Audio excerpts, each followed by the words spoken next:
சொல் 1000 நாட்டல் அண்ணா யாவின புண்ணியம் கோடி ஆங்கோரி அழைக்கு எழுத்தறிவித்தலே. கடின பூங்குழலோட பாட்டுங்க. நம்ம என்ன வேணால் சேவை செய்யலாம், எத்தனை வேணால் பண்ணலாம். ஆனால் ஒரு ஏழைக்கு வந்து அந்த எழுத்தறிவுங்கிறது போய் சேரணும் அப்படிங்கிற உயரிய நோக்கத்தோட இந்த பிகேபி இருக்கக்கூடிய நம்மள அறக்கட்டளை சார்பாக ஒரு கிராமத்தில் ஒரு கல்வி நிறுவனத்தை ஆரம்பிச்சேங்க. பல்லாயிரக்கணக்கான ஏழை எளிய மாணவர்களுக்கு எழுத்தறிவு போட்டி கொண்டிருக்கும் தாளர் அவர்களுக்கும் அவருக்கு உறுதுணையாக இருக்கும் அனைத்து ஆசை பெருமக்களுக்கும் எனது நீண்டகால நண்பர் 20 ஆண்டு காலத்துக்கு மேலே இருக்குங்க. எனக்கு ஒரு லட்சுமண் சார் கொண்ட பழக்கம். ஸோ திறம்பட ஒரு நிர்வாகத்தை வந்து எடுத்துகிட்டு போகிறதுங்க.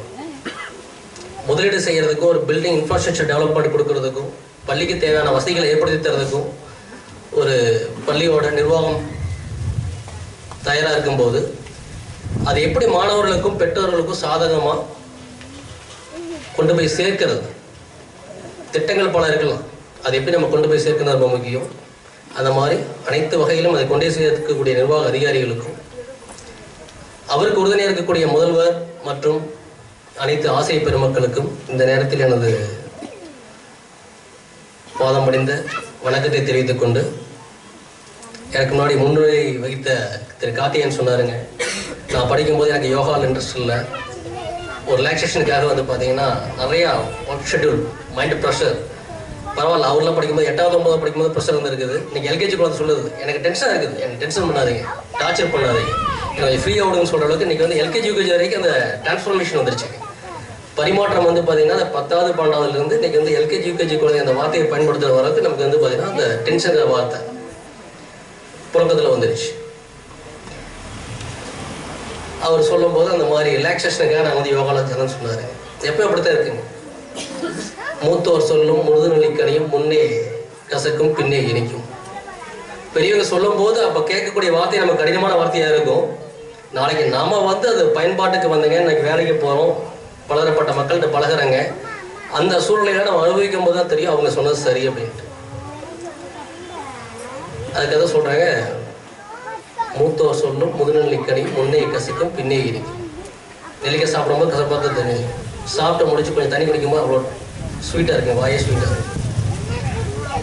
இந்த மாதிரி வாழ்க்கைங்கிற பயணத்தில் ஒவ்வொருத்தரும் கடந்து வரக்கூடிய பாதைகள் வந்து பார்த்தீங்கன்னா மிக நீண்ட நெடிய பாதை. அதை நாம் எப்படி செப்பரேட்டு கொண்டு போகிறோம். இன்னைக்கு விவசாயம் செய்யக்கூடிய நிலத்தில் வந்து பார்த்தீங்க அப்படின்னா நாம் அந்த இடத்த சுத்தம் பண்ணுங்க, பயிரிட்டு அந்த பயிருக்கு தேவையான உரங்கள் கொடுத்து நீங்கள் எல்லாமே செஞ்சால் கூட அறுவடை நேரத்தில் நம்ம எதிர்பார்க்கக்கூடிய அறுவடை கரெக்டாக இருக்கான்னு தெரியாது. பயன் எந்த அளவுக்கு நமக்கு கிடைக்கும்னு தெரியாது. விளைச்சல் அதிகமாக இருந்தால் விலை கம்மியாகும், விலை அதிகமாக இருக்கும்போது விளைச்சல் மகசூல் இருக்காது. இந்த மாதிரி மாறுபட்ட சீதோஷணங்களை காரணமாக நம்ம நிறைய பாதிக்கப்படும். இவ்வளோ பராமரிப்பு இருக்கக்கூடிய விவசாய நிலத்தில் உங்களுக்கு வந்து உங்களோட தேவைக்கான பயிர் வளரவே கஷ்டமாக இருக்கும்போது உங்கள் மனதுங்கிற நிலத்தில் எந்த ஒரு பக்குவமும் பண்ணாமல் பாடம் பண்ணாமல் நீங்கள் அதை வந்து தூய்மைப்படுத்தாமல் தரிசனமாக வச்சுருந்தீங்க அப்படின்னா புல் பூண்டு மாதிரி மாட்டி கிடக்கும். அதனோட வெளிப்பாடு எப்படி இருக்கு, நமக்கு ஆரோக்கியமானதாக இருக்கும். இதெல்லாம் கலைஞ்சு நம்ம இளைய சமயத்தை வந்து சரியான முறையில் கொண்டு வரணும் அப்படிங்கிறதுக்காக தான் இந்த அறக்கட்டளைங்கிறது ஒன்று ஆரம்பித்தேங்க. இது எங்களோட நீண்ட நாள் கடமை. ஒரு 15-20 ஆண்டுமா பார்த்தீங்கன்னா நம்ம இந்த கல்வி சார்ந்து இயங்கக்கூடிய விஷயங்கள் எல்லாத்துக்கிட்டையும் நம்ம வந்து டிஸ்கஸ் பண்ணுவாங்க. அப்படி ஆலோசனை செஞ்சு ஒரு நீண்ட நெடிய பயணத்துக்கு அப்புறம் இந்த பூங்குச்சம்பல் அறக்கட்டளை ஆரம்பித்தாங்க. இந்த அறக்கட்டளையோட நோக்கம் வந்து பார்த்தீங்கன்னா குழந்தைகளோட ஸ்க்ரீன் டைம் குறைக்கிறது. இந்த ஃபோன் பயன்பாடு இருக்கீங்களா, செல்ஃபோன் பயன்பாட்டை குறைச்சி அவங்க நல்வழிப்படுத்துறது. நீங்கள் ஃபோனோட பயன்பாட்டை குறைச்சிங்கனாவே ஆட்டோமேட்டிக்காக அவங்களுக்கு வந்து பார்த்தீங்கன்னா சிந்திக்கும் திறன் அதிகமாகிடும். மொபைல் ஃபோனோட பயன்பாட்டை குறைச்சிங்க அவங்கள எந்த மாதிரிலாம் ஊக்கப்படுத்த முடியும். விளையாட்டுக்கான ஒரு அங்கீகாரம் கொடுக்குறதுங்க, செஸ்ஸுங்க, கேரம் போர்டுங்க, ஃபுட்பாலுங்க, அவனுக்கு எது விருப்பமாக இருக்குதோ அதில் விளையாட விடணும். அடுத்தது கூடுதலாக இன்னைக்கு நம்ம ஒரு விவசாயம் சார்ந்த தொழில் இருந்தால் கூட நம்ம அரசாங்க பள்ளியில் படித்தோம். இன்னைக்கு நமக்கு இருக்கக்கூடிய வசதி வாய்ப்பு வச்சு என்ன பண்ணுறீங்க, ஈரோடு இருக்கக்கூடிய பள்ளிக்கூடத்துக்கு நம்ம குழந்தைகள் அனுப்புகிறோம். குழந்தைய ஸ்கூல் வேனில் போகிறாங்க, ஸ்கூல் வேனில் திரும்ப வீட்டுக்கு வந்துடுறாங்க.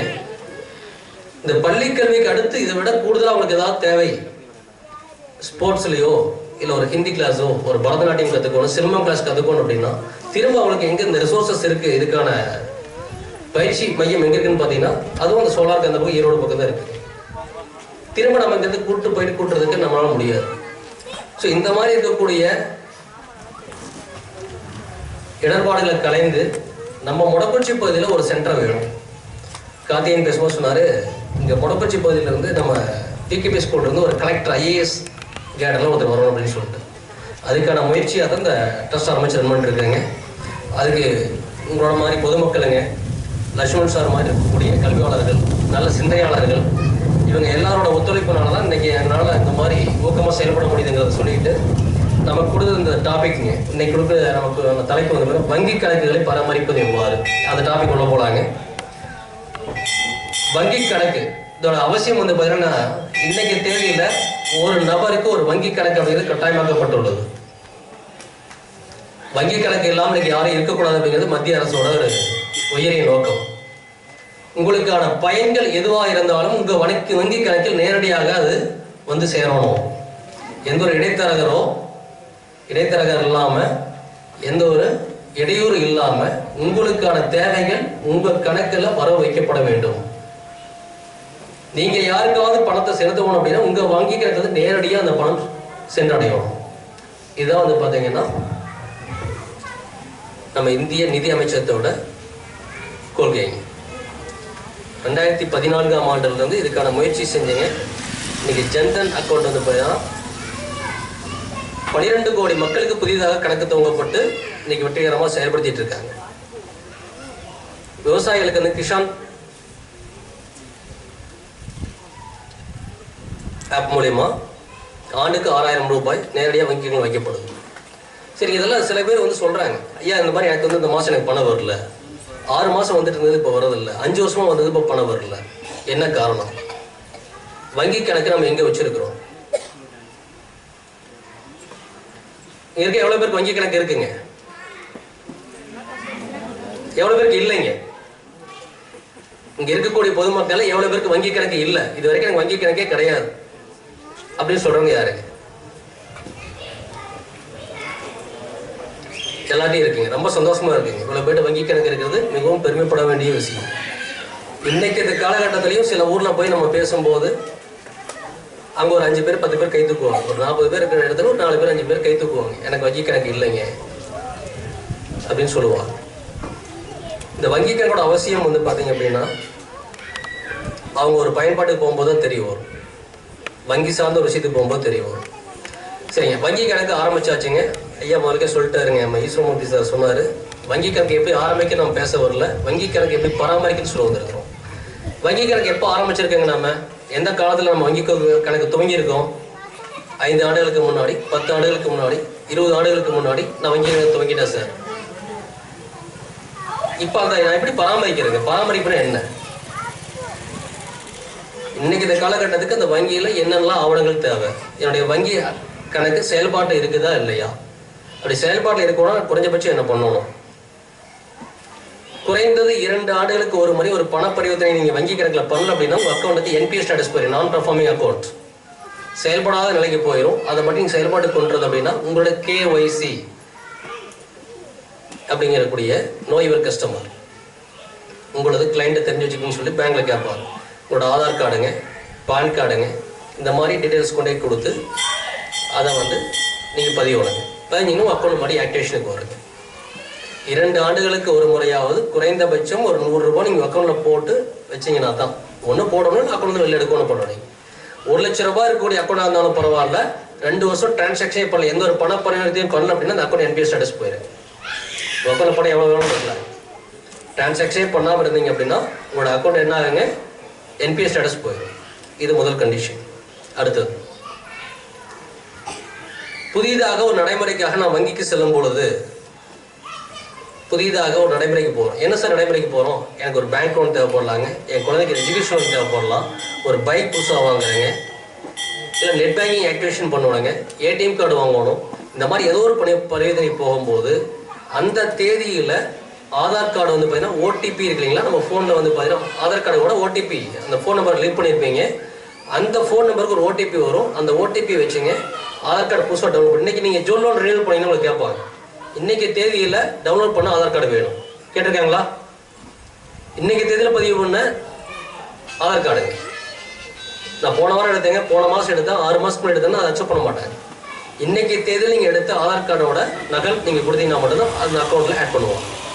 சரிங்களா? இதுங்க. அதுக்கு அடுத்ததாக நம்ம இருக்கக்கூடிய முகவரியை சரியான முறையில் நீங்கள் பேங்க்குக்கு வந்து தெரியப்படுத்துவோம். வாடகை வீட்டில் இருக்கிறீங்க, அந்த வாடகை வீட்டில் இருந்த அட்ரஸ் அக்கௌண்ட் ஓப்பன் பண்ணும்போது ஒரு வேறு வீட்டில் இருந்தேன், டோர் நம்பர் கூட மாறி இருக்கலாம். உங்கள் வீட்டோட கதவு இலக்கை எண் வந்து இன்றைக்கி மாறி இருக்கும். அந்த நம்பர் கரெக்டாக இருக்கா? உங்கள் பேங்க் பாஸ்புக்கில் பிரிண்டாக இருக்கக்கூடிய முகவரியும் உங்கள்கிட்ட இன்னைக்கு கரண்ட் தேதியில் இன்னைக்கு தேதியில் நீங்கள் வச்சிருக்கக்கூடிய உங்களுடைய முகவரி சான்றில் இருக்கக்கூடிய கதவு இலக்கை எண், தெரு எண், புதுசாக வீடு வாங்கி சார், புதுசாக சைட் போட்டிருக்காங்க, அந்த சைட்டை வீடு வாங்கி கட்டி அங்கே போயிட்டேங்க, ஆதார் கார்டில் எல்லாமே மாற்றிட்டேன் சார். பேங்க்கில் மாற்றிட்டீங்களா? மாற்றிருக்க மாட்டோம். இது எங்கே பிரச்சனையாகும்? நாளைக்கு ஒரு கிளைமுக்கு போகிறீங்க அப்படின்னா அங்கே வந்து உங்களுக்கு கொஸ்டின் மார்க் இருக்கும். இந்த ரெண்டும் மிஸ்மேட்ச் ஆகுதுங்க, இந்த ரெண்டும் ஒப்பீடு வகையில் சரியாக இல்லை, இதை நீங்கள் சரி பண்ணி கொண்டு வாங்க சொல்லுவாங்க. இது ஒரு நாள் மாற்றக்கூடிய விஷயம் இல்லை. நீங்கள் இயல்பாக போய் உங்கள் பேங்க் அப்ரோச் பண்ணும்போது 1 மணி நேரம் செய்யக்கூடிய வேலையை நீங்கள் ஒரு பிரச்சனையில் இருக்கும்போது போனீங்க அப்படின்னா அதுக்கு 2 நாள் டைம் ஆகும். அதுக்கான காலக்கெடு 2 நாள் ஆகுது. அப்போ முறையாக அந்த நேரத்துக்கு தகுந்த மாதிரி நம்ம என்ன பண்ணுறோங்க, இந்த செயல்பாட்டை நீங்கள் நடைமுறை கொண்டு வருவோம். அடுத்தது 10 ஆண்டுகளுக்கு முன்பாக நீங்கள் வங்கி கணக்கு துவங்கும் போது உங்களுக்கான பேன் கார்டுங்கிற ஒரு பணப்பரிவர்த்தனைக்கான ஒரு எண், நிரந்தர கணக்கு எண், அது வந்து பார்த்தீங்கன்னா கட்டாயமாக்கப்படவில்லை. ஆனால் இன்னைக்கு வந்து அக்கௌண்ட் ஓப்பன் பண்ணுறதுக்கு பேன் கார்டு கம்பல்சரிங்க. 49,000 ரூபாய்க்கு மேலே நீங்கள் பேங்க்கில் டெபாசிட் பண்ணாலும் பணம் எடுத்தாலும் உங்களுக்கு பேன் கார்டு கட்டாயம் தேவை.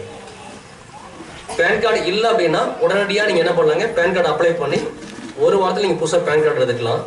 அப்படி இல்லை எனக்கு 1 வாரம் டைம் இல்லைங்க சார், நான் அர்ஜென்ட்டாக வந்து பார்த்தீங்கன்னா டெபாசிட் மாற்றி வைக்கணும், மெச்சூரிட்டி முடியுது, அந்த மாதிரி பிரச்சனை இருக்குன்னு சொன்னால் இன்கம் டேக்ஸ் வெப்சைட்டில் போயிட்டுங்க, incometax.india.gov.in அந்த வெப்சைட்டில் போனீங்க அப்படின்னா நம்ம ஊரில் படித்தறிஞர்கள் நிறைய பேர் இருக்காங்க, அவங்களோட சொல்லுங்கள், அவங்களுக்கு சப்போர்ட் பண்ணுவாங்க.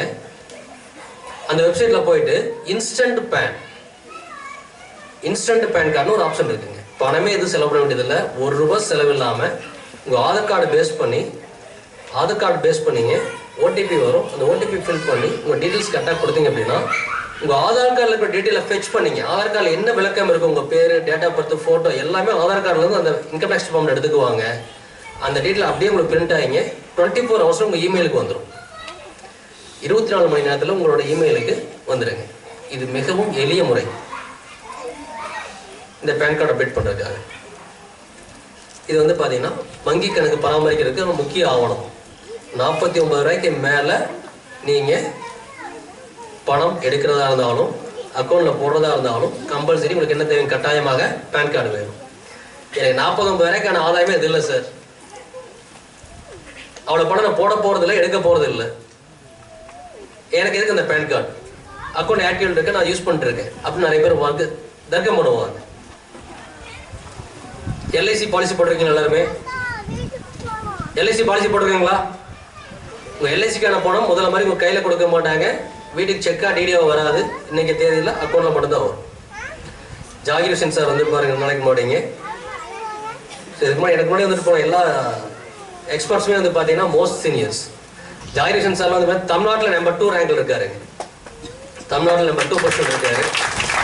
அவ்வளோ பெரிய எக்ஸ்பர்ட்லாம் வந்து சார் கூட்டு பேச வச்சிருக்காருங்க. அவ்வளோ பெரிய திறமையான நம்பிக்கையான மனிதருங்க. என்னோட க்ளோஸ் பண்ணுங்க. அவர் நிறைய இந்த மாதிரி கிளாஸ் எடுக்கும்போது இந்த மாதிரி செயல்பாட்டுக்கு நம்ம போய் பேசும்போது சொல்லுவோம். இந்த எல்ஐசி பாலிசி வந்து 10 வருஷம் 15 வருஷம் கூட பாலிசி போட்டிருப்போம். அந்த எல்ஐசியோட மெச்சூரிட்டி அமௌண்ட் 50,000 ரூபாய்க்கு மேலே வரும். அந்த பணம் உங்கள் பேங்க் அக்கௌண்ட்டு தான் வருங்க. அந்த பணத்தை வித்ட்ரா பண்ண கட்டாயமாக உங்களுக்கு என்ன தேவை, பேன் கார்டு தேவை. நம்ம இந்த விளக்கமெல்லாம் பேன் கார்டு ஏன் தேவை, நீங்கள் பேங்க்ல அதை அட்டாச் பண்ணி சொல்லும் போது நிறைய பெரியவங்க சொல்லுவாங்க, எனக்கு 50,000 ரூபாய்க்கு நான் வருமானமே இல்லைப்பா, இன்னைக்கு எனக்கு வந்து வருமானம் அந்த அளவுக்கு இல்லை, எனக்கு எதுக்கு பேன் கார்டுன்னு கேட்பாங்க. எனக்கு எதுக்கு பேன் கார்டு, நான் இனிமேல் பேன் கார்டு வாங்கி என்ன போகிறேன், எனக்கு வயசு 65 ஆச்சு. ஆனால் 20 வருஷத்துக்கு முன்னாடி அவங்க போட்ட எல்ஐசி பாலிசிக்கான மெச்சூரிட்டி அமௌண்ட் பேங்க் வரும்போது அதோட தொகை 50,000 மேலே இருக்கும். அந்த பணத்தை எடுக்கிறதுக்கு அவங்களுக்கு என்ன தேவைங்க? Pan card. பேன் கார்டு யார் யாரெல்லாம் எடுக்கலாங்க? 6 மாத குழந்தைங்க யாராலும் பேன் கார்டு எடுக்கலாம். 18 வயசுக்குள்ள இருக்கவங்களுக்கு பேன் கார்டு எடுத்தீங்கன்னா ஃபோட்டோ எல்லாம் மைனர் பேன் கார்டுன்னு வருங்க. 18 வயசுக்கு அப்புறம் அதே பேன் நம்பருக்கு ஃபோட்டோ என்டோஸ் பண்ணீங்க, நீங்கள் என்ன பண்ணிக்கலாம்? மேஜர் பேன் கார்டை மாற்றிக்கலாம். இது ஒரு நடைமுறை. அடுத்தது, ஒருத்தர் எவ்வளோ வங்கி கணக்கு வச்சிருக்கலாங்க? ஒரு தனிநபர் எவ்வளோ வங்கி கணக்கு வச்சுக்கலாம்? நான் வந்து பார்த்தீங்கன்னா காலேஜை முடிச்சிட்டேங்க. இனிஷியலாக என்னோட ஜாப் கேரியர் ஆரம்பிக்கும், என்னுடைய வேலையை ஆரம்பிக்கும் போது கேஎஸ்ஆர் காலேஜ் ஆஃப் இன்ஜினியரிங்கில் அசிஸ்டன்ட் ப்ரொஃபஸர் ஜாயின் பண்ணேங்க. இப்போ 2007-08. அந்த காலகட்டத்தில் எனக்கு வந்து மொடக்குறிச்சி கனரா பேங்க்கில் ஒரு அக்கௌண்ட் இருந்ததுங்க. என்னோட எம்இ லோனுக்கு, எஜுகேஷன் லோனுக்காக ஒரு அக்கௌண்ட் அப்போ தான் ஃபஸ்ட் டைம் ஓப்பன் பண்ணுறோம். தென் காலேஜ் ஜாயின் பண்ணும்போது வந்து பார்த்தீங்க அப்படின்னா அங்கே சேலரி அக்கௌண்ட் லக்ஷ்மி விலாஸ் பேங்க்கில் வந்து பார்த்தீங்கன்னா ஒரு சேலரி அக்கௌண்ட் ஒன்று ஓப்பன் பண்ண சொன்னாங்க. அங்கே ஒரு அக்கௌண்ட்டுங்க. ஆஃப்டர் லாங் டைம் 2007 2019 வரைக்கும் 13 வருஷம் அங்கே இருந்தேங்க. தென் ஒரு கேரியரோட டெவலப்மெண்ட்டுக்காக அடுத்த பொசிஷன் போகணும் அப்படிங்கிறதுக்காக இங்கிருந்து நெல்லூர், ஆந்திரா நெல்லூரில் போய் ஜாயின் பண்ணோம். அந்த காலேஜில் வந்து பார்த்தீங்கன்னா இந்தியன் ஓவர்சீஸ் பேங்க்கில் சேலரி அக்கௌண்ட், அங்கே ஒரு அக்கௌண்ட் ஓப்பன் பண்ணுறாங்க. ஒரு 6 மாதங்க பிரின்சிபலாக ஒரு ப்ரொமோஷன் கிடைக்கிது. அது வந்து மகாராஷ்டிராவில் வாஷிம் டிஸ்ட்ரிக்டில். சரி, நான் அங்கேருந்து 6 மாதம் இன்னொரு காலேஜுக்கு போகிறோம். அங்கே பேங்க் ஆஃப் பரோடாவில் அக்கௌண்ட்டுங்க, அங்கே ஒரு சேலரி அக்கௌண்ட்டு. அதுக்கப்புறம் கொரோனா வருதுங்க. கொரோனாவில் ரிலீவ் ஆகி வந்துட்டு இப்போ ரீசெண்டாக சமீபமாக முத்தாயம் இன்ஜினியரிங் காலேஜ் ராசிபுரத்தில் ஒர்க் பண்ணிருக்கிறோம். விசிட்டிங் ப்ரொஃபஸர் ஒர்க் பண்ணிருக்கேங்க. அங்கே அகைன் வந்து பார்த்தீங்கன்னா ஒரு பேங்க். இப்போ இவ்வளோ பேங்க்கில் எனக்கு அக்கௌண்ட் ஓப்பன் பண்ணிட்டே போகலாமா? ஒரு தனிநபர் எவ்வளோ வங்கியில் கணக்கு வச்சுக்கலாம்? என்னென்ன அக்கௌண்ட் இருக்கு நமக்கு? சேலரி அக்கௌண்ட்டுக்கும் தனிங்க, எஸ்பிஐ அக்கௌண்ட் தனி, ஃபிக்ஸ்ட் டெபாசிட் அக்கௌண்ட் தனிங்க, கரண்ட் அக்கௌண்ட் வேறங்க. கரண்ட் அக்கௌண்ட் ஒரு பிசினஸ் மேனுக்காக வச்சக்கூடிய அக்கௌண்ட், குழந்தைகளுக்கான அக்கௌண்ட் வேற, மைனர் அக்கௌண்ட்ஸ் வேற. இந்த மாதிரி நிறைய அக்கௌண்ட், ஜீரோ பேலன்ஸ் அக்கௌண்ட் இருக்குங்க. கிராமப்புறத்தில் இந்தியன் பேங்க் அப்படின்னா பலவன் பேங்க், இங்கே பாண்டியன் பேங்க், இந்த மாதிரி அவங்களோட சிஸ்டர் கன்சர்ன்ஸ் அவங்களுக்கு சில பேங்க் வச்சு ரூரல் பேங்க்னு வச்சிருப்பாங்க. அந்த பேங்க்ல வந்து பார்த்தீங்கன்னா ஜீரோ பேலன்ஸ் அக்கௌண்ட் ஒரு அக்கௌண்ட் கொடுப்பாங்க. இந்த மாதிரி நிறைய அக்கௌண்ட் இருக்கு. மொடக்குறிச்சியில் நமக்கு தெரியும் ஒரு காலத்தில் கனரா வங்கி தவிர வேற வந்து வங்கி கிடையாது. கனரா வங்கி, மொடக்குறிச்சி மத்திய கூட்டுறவு, அந்த தொடக்க வேளாண்மை கூட்டுறவு வங்கி, 2 வங்கி இருந்ததுங்க. தொடக்க வேளாண்மை கூட்டுறவு வங்கியோட அக்கௌண்ட் வந்து பார்த்தீங்கன்னா நம்மளோட விவசாய பயன்பாட்டுக்கு மட்டும்தான் பயன்படுத்த முடியும். மற்ற ஆன்லைன் டிரான்சாக்ஷன்ஸ் அந்த மாதிரி அதில் வராது. பெரும்பாலான பயன்பாடு வந்து பார்த்தீங்கன்னா மத்திய அரசாங்கத்தோட பொதுத்துறை நிறுவனமான கனரா வங்கியில் தான் எல்லாரும் அக்கௌண்ட் வச்சிருக்கோம். அவங்க சர்வீஸ் ஏரியா ரொம்ப பெருசு. ஒரு 15 கிலோமீட்டர் அவங்களுக்கு வந்து service area, total service area. ஒரு குறிப்பிட்ட காலத்துக்கு அப்புறம் நம்ம என்ன பண்ணாங்க, எஸ்பிஐன்னு ஒரு பேங்க் வருது. அங்கே வந்து சில பேர் அக்கௌண்ட் ஓப்பன் பண்ணுறாங்க. கனரா பேங்க் ஒரு அக்கௌண்ட், எஸ்பிஐ ஒரு அக்கௌண்ட். அதுக்கப்புறம் சிறிது நாள் கழிச்சு நமக்கு வந்து பார்த்தீங்கன்னா ஐஓபி வருதுங்க. அதுக்கு அடுத்தபடியாக 3 பொதுத்துறை நிறுவனத்துக்கு அப்புறம் சியூபின்னு ஒரு பேங்க் வருது, city union bank.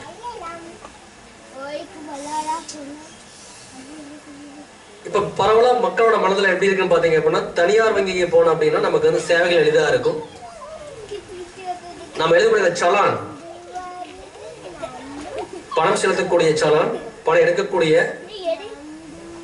Loose check, இந்த மாதிரி பண பரிவர்த்தனைக்கான அந்த ஃபார்ம் ஃபில் பண்ணுறது எல்லாமே, படிவங்கள் ஃபில் பண்ணுறதெல்லாம் தனியார் வங்கியில் அந்த ஊழியர்களே செஞ்சு கொடுத்துட்றாங்க.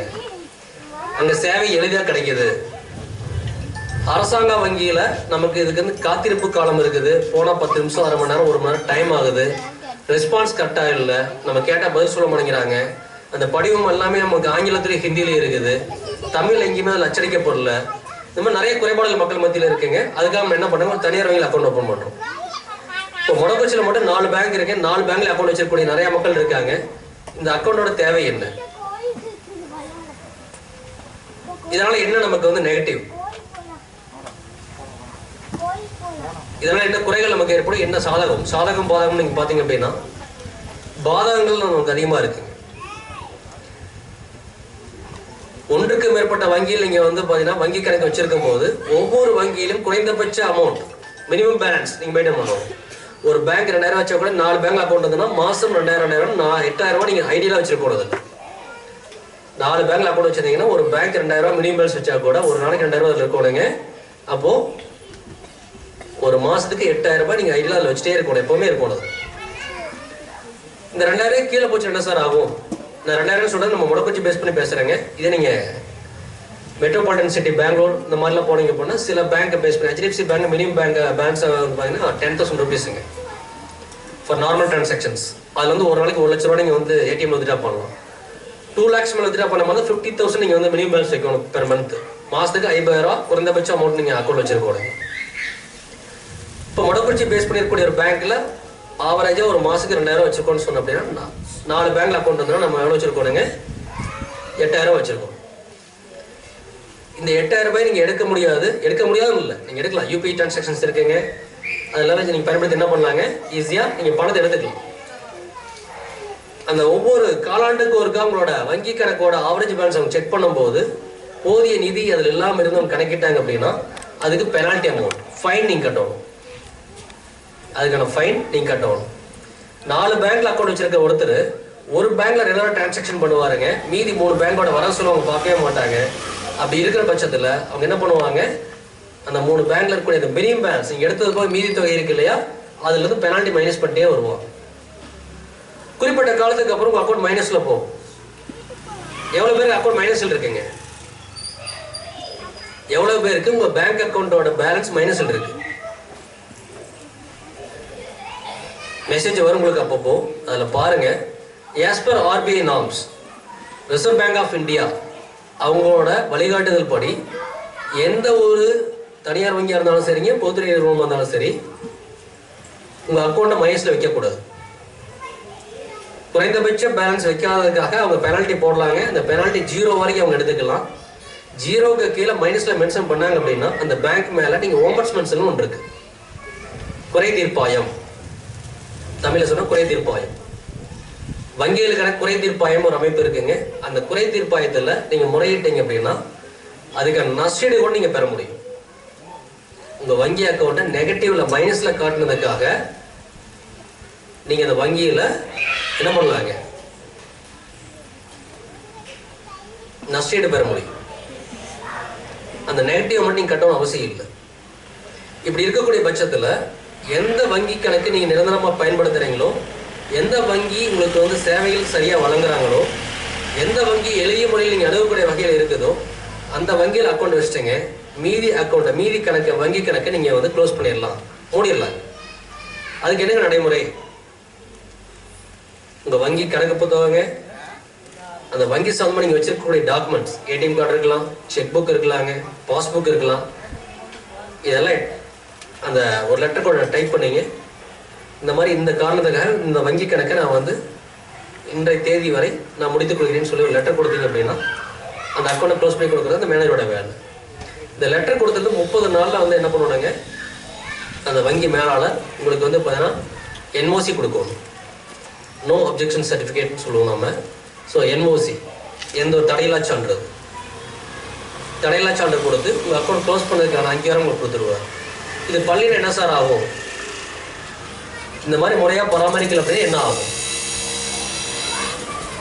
நீங்கள் இன்கம் டேக்ஸ் வருமான வரி கணக்கு தாக்கல் பண்ணவங்களா இருந்தால் உங்களோட சேவிங்ஸ் கணக்கு, சேமிப்பு கணக்கோட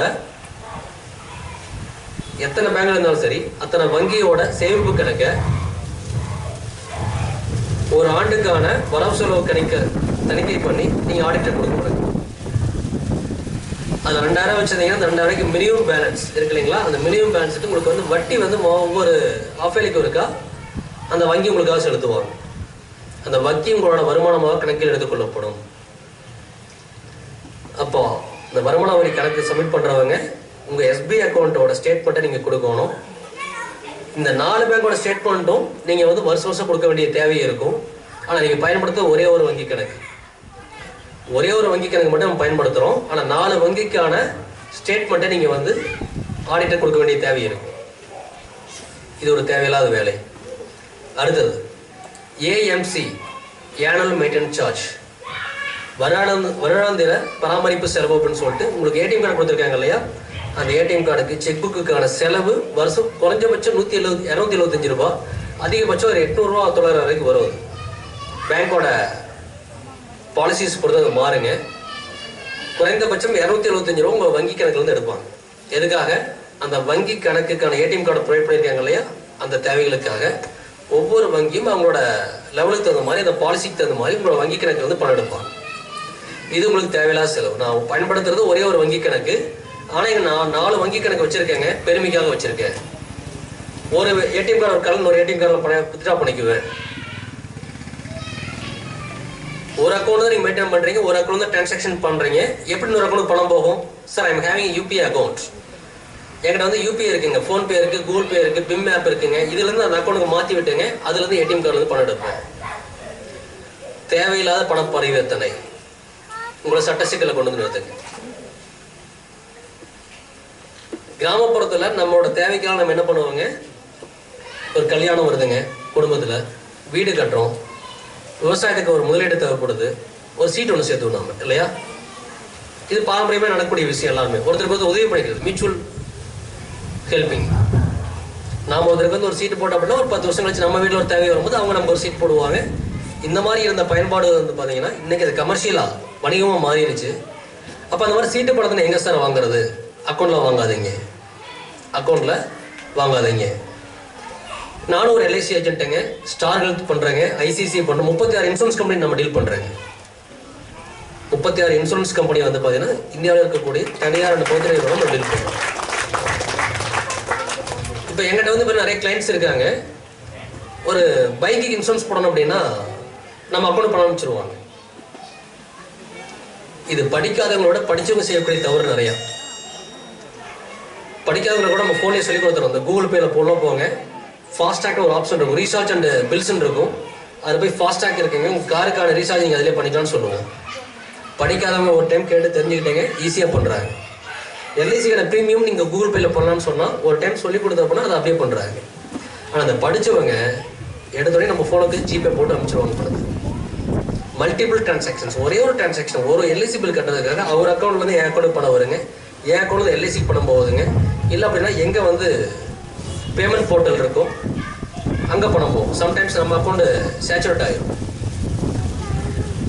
ஜிபேல ஒரு நாளைக்கு 1 லட்ச ரூபா டிரான்சாக்ஷன் பண்ண முடியும், நமக்கே தெரியுங்க. ஸோ அந்த மாதிரி டிரான்சாக்ஷன்ஸில் நமக்கு என்ன ஆகுங்க, 1 லட்ச ரூபாய் என் லிமிட் கிராஸ் ஆகிருக்கும். நான் என்ன பண்ணுவேன், என் ஃப்ரெண்டை வந்து பணம் கட்ட சொல்லுவாங்க, இன்னொரு ஏஜென்ட் அவர் கட்ட சொல்லுவோம், ஜாய் சார் பணம் கட்ட சொல்லுவாங்க. அப்படி அவங்க கட்டும்போது நாளைக்கு அந்த பணத்தை நான் திரும்ப உங்களுக்கு அனுப்பணும். ப்ரீமியம் ஒரே ப்ரீமியம் ஒரு 10,000 ரூபா இருக்குங்க, அந்த 10,000 3 பக்கம் சர்க்குலேட் ஆகும். உங்கள் வங்கி கணக்கு ஒரு பணம் உள்ள வந்துன்னா அது ஒரு பணம் பரிவர்த்தனை, வெளியில் போச்சுன்னா அது ஒரு பரிவர்த்தனை. சரிங்களா?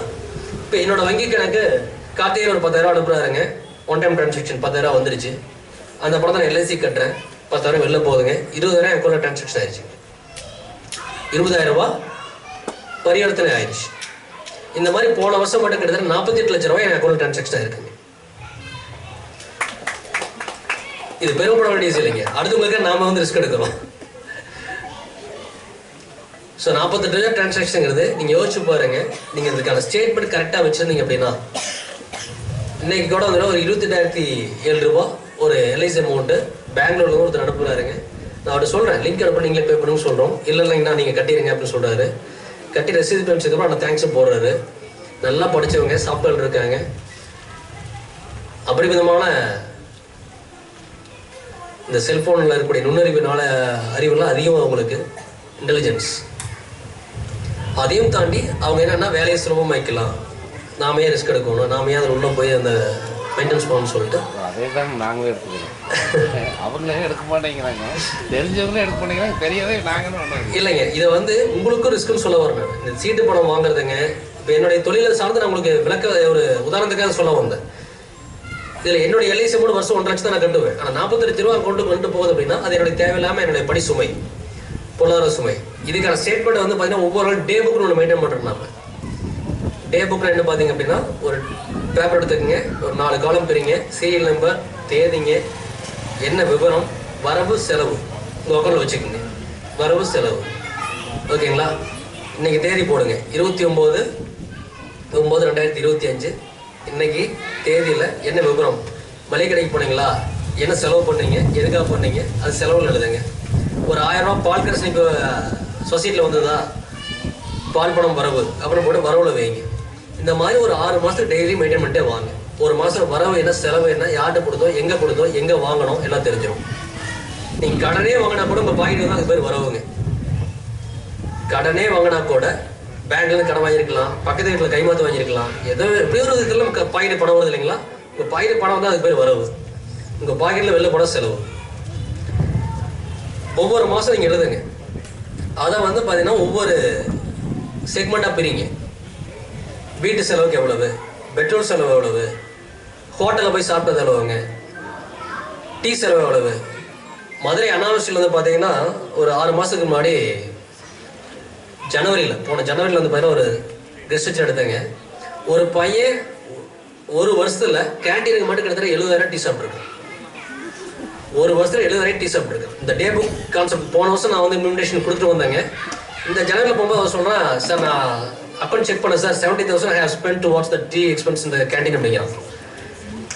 70,000 ஒரு டீ எப்படி சார் குடிக்க முடியும்? இனிமேல் ஒரு டீ குடிப்பானா? இல்லை, இந்த வரசுல கணக்கு இல்லாதனால தான் நம்ம பல பேருக்கு வந்து பாருங்க எவ்வளவு செலவு பண்ணுறே தெரியாம இருக்கிறோம்.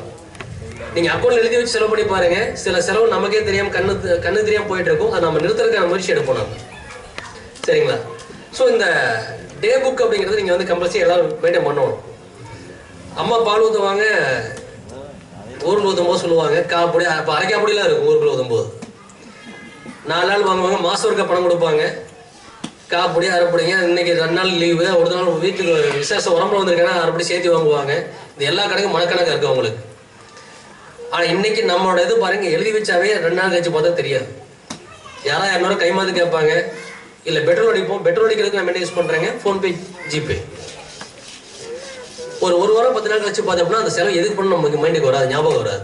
அப்படிங்கும்போது இந்த நோட்டில் டைரியில் நீங்கள் மெயின்டைன் பண்ணுற அக்கௌண்ட்ஸ் அப்படிங்கிறது லைஃப் டைம் ஒரு சப்போர்ட்ஃபுல்லாக இருக்குங்க. இது எங்கெங்கெல்லாம் பயன்படுத்தணும் அப்படிங்கிறது நீங்கள் வந்து நடைமுறை கொண்டு வந்தால் மட்டும்தான் உங்களோட வங்கி கணக்கு பராமரிப்பு வந்து ஈஸியாக இருக்கும். வங்கி கணக்கான இந்த KYC நாம்ஸை வருஷம் வங்கி கேட்குதோ இல்லையோ நீங்கள் புதுப்பிச்சுட்டே இருங்க. அதே மாதிரி ஒரு வங்கியில் குறைஞ்சபட்சம் வாரம் ஒரு முறை உங்களோட பணம் உள்ளீடு இருக்கும்.